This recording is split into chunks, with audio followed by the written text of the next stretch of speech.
Euskararen ezagutza portzentajea antzeko duten herrietan, erabileraren portzentajea oso ezberdina izan daiteke. Beraz, zein da udalerri euskaldun izatearen eta benetako arnasbuna izatearen arteko aldea? Non dago etena? Zein dira faktoreak? UEMako Goizane Arana eta Eneritza Albizu teknikariek lan handia egin dute azken hilabeteotan. Ondorio batzuk atera nahian. Ezagutzari dagokionez nahiko antzekoak diren bi udalerri aukeratu ditugu, Bermeo eta Ondarroa, izan ere biak dira Bizkaiko udalerriak, arrantzari estuki lotuak egon direnak, kostakoak eta esan bezala euskaldunak, bi herri euskaldun. Ikerketa hau egiteko oinarrian herritarrak izan ditugu, izan ere datu bilketaz gain metodo parte hartzaileak erabili ditugu. Batetik 1024 inkesta egin ditugu, gero talde eztabaidak egin ditugu eta 40 pertsonek bi udalerrietan parte hartu dute horietan, eta ero elkarrizketa sakonak soziolinguistikarekin nolabaiteko lotura duten pertsonekin. 4 Bermeon eta beste 4 Ondarroan. Datuetara jotzen baldin badugu, ezagutza 72% da Bermeon eta 79% Ondarroan, eta erabilera berriz Bermeon 23%koa eta 79%koa ezagutzaren bera Ondarroan. Gazten erabilerari erreparatzen badiogu, Bermeoren kasuan 15%koa da erabilera eta Ondarroaren kasuan berriz 82%koa.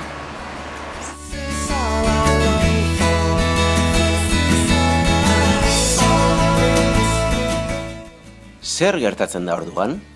Zergatik dago euskararen ezagutzaren eta erabileraren arteko alde handia Bermeon eta ez aldiz Ondarroan?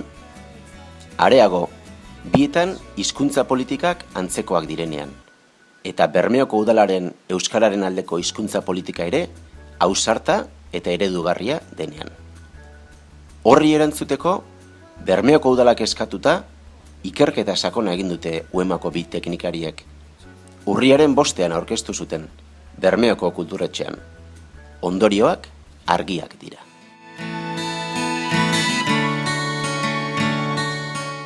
Behin-datua bilduta eta hasierako hipotesia gogorakarrita, aipatu genituen faktore batzuk hizkuntzaren erabileran eragiten dutela frogatu ahal izan dugu.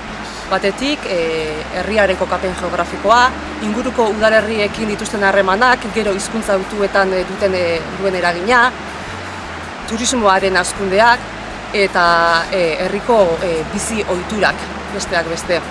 Baina hori ez harago, beste faktorek ere hizkuntzaren erabileran eragiten dutela frogatu ahal izan dugu.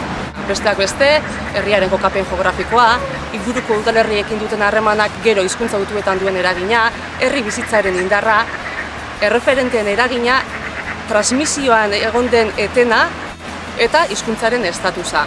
Beraz, honekin guztiarekin ondorioztatzen dugu, hizkuntzaren erabilera bermatzeko egiten diren hizkuntza politiketan, oraingo faktorez gain beste hainbat ere kontuan hartu behar diela. Hizkuntzaren erabilera ahalbidetzen duten ekosistema osoa zaindu beharra dagoela konturatu gara ikerlan honekin. Ekosistema hori zaindu ezean, etena gertatuko delako ezagutza eta erabileraren artean.